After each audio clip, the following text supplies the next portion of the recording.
the dawn of time, sabotage has always been an integral part of any kind of warfare or conflict between nation groups or even organized crime groups.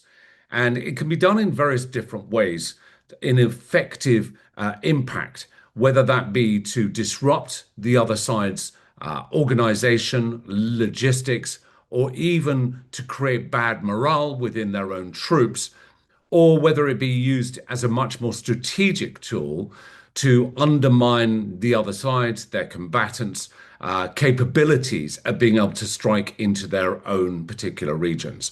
And this dates back to even Sun Tzu and the Art of War, where he talks very specifically about deceiving the enemy side by carrying out certain acts of sabotage to disrupt their operations.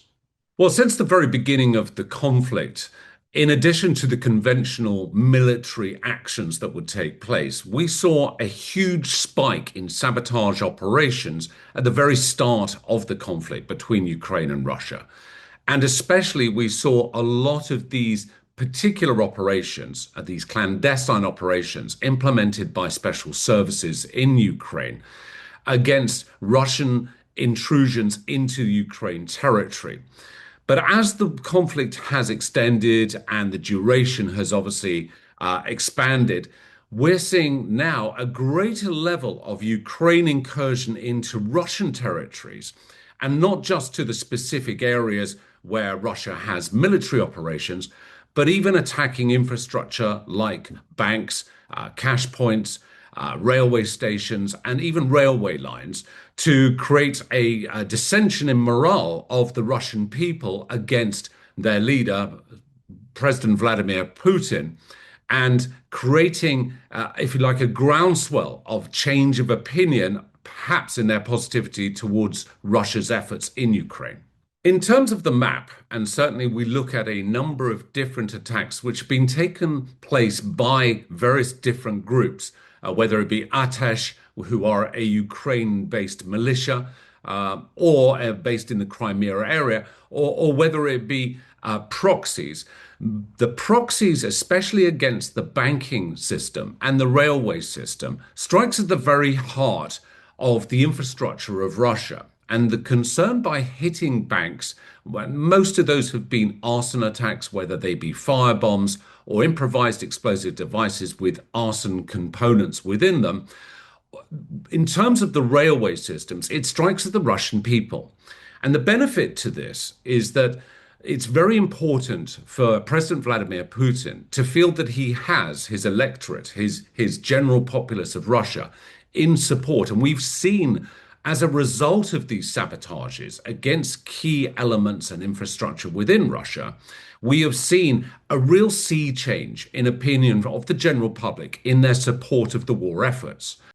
So what is interesting here, but not really that surprising, is that there are a number of different militia groups in Ukraine that are carrying out their own sabotage and clandestine operations, whether that be potential assassinations or disruption to logistics. And each of these groups are being supported by Ukraine clandestine services in terms of resilience, capability, training, and otherwise. And one of the most prominent groups is Atesh, which is a Crimea-based militia group that have been active since the very beginning of this conflict.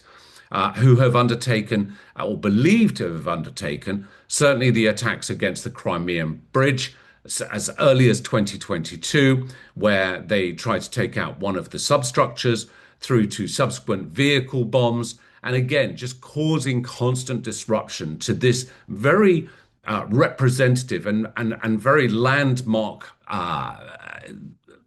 structure, which ultimately Russia is incredibly proud of, but is also critical to their war efforts and to how they are moving logistics further into Ukraine. There are other groups, smaller groups as well, which have been integral in sabotage. But again, these somewhat separate groups, which aren't necessarily seen to be operating in conjunction with other sabotage or clandestine groups, are universally under the umbrella of Ukrainian special services being supported to undertake these. And using proxies is not uncommon. And we've seen Russia certainly use proxies themselves. And where the UK, or where Ukraine is particularly using proxies, is striking into the very heart of Russia itself, using Russian affiliated groups that are pro-Ukraine to do so.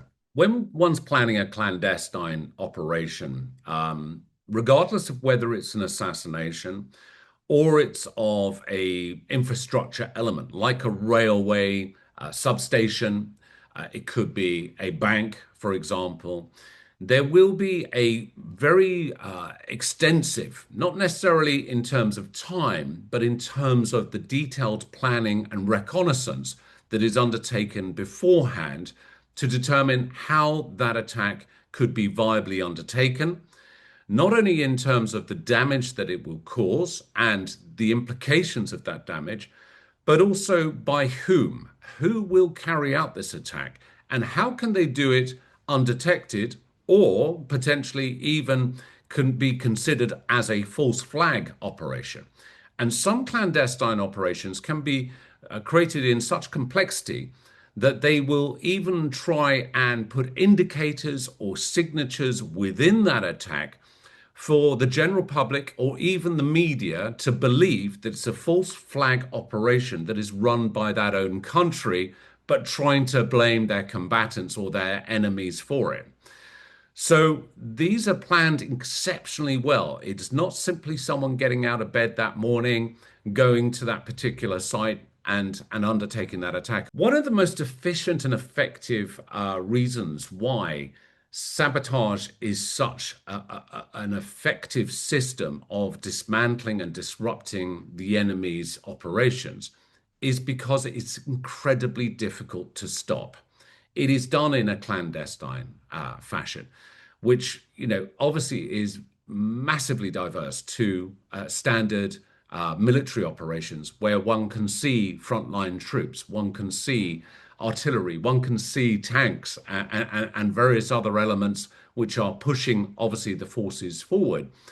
Sabotage is the sneaky beaky operations behind enemy lines, which are virtually impossible to stop, particularly if you are recruiting individuals within the other side. And again, this is something that we've seen incredibly present in this Russia-Ukraine conflict, where you have disenchanted soldiers who are at the front line, unsupported, unresourced.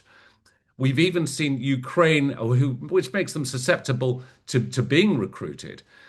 We've even seen Ukraine targeting recruitment officers in Russia.